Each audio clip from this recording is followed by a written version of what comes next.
I'd like to know, will you come back here this time next year and give us a progress report and tell us what you need from us to continue on? William, yes, definitively yes.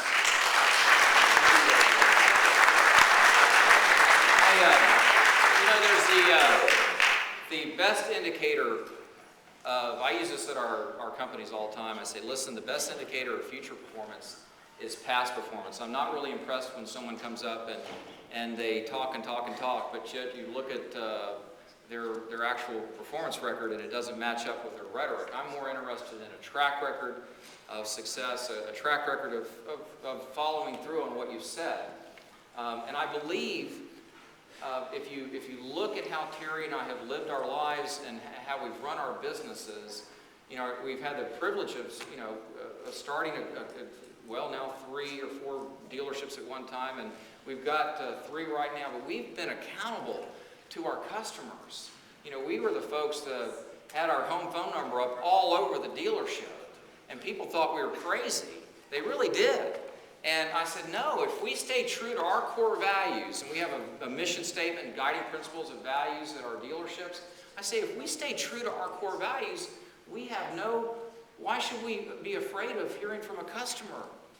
And I won't read all of them to you, or I won't share all of them with you, but I'll share the third one with you. It says, we believe that honesty, trust, and respect are the foundations of good relationships with our customers, our suppliers, and each other. And we built our company on these core principles, and staying in touch and staying accountable. It's like the Roman centurion says, I too am a man, and I am a man under authority.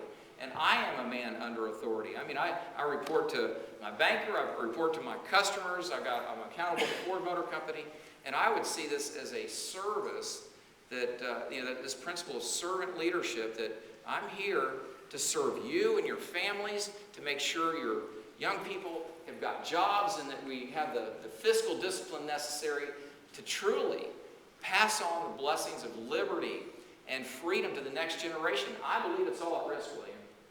And I come to that conclusion with a heavy heart in some sense, because I didn't expect I'd be up here 2 years ago. It wasn't some life dream. I'm just a fellow American running for office for the right reasons and determined to do our part to set America on the right track. So thank you so much for being here. Thank you for your question. Billy, you're back.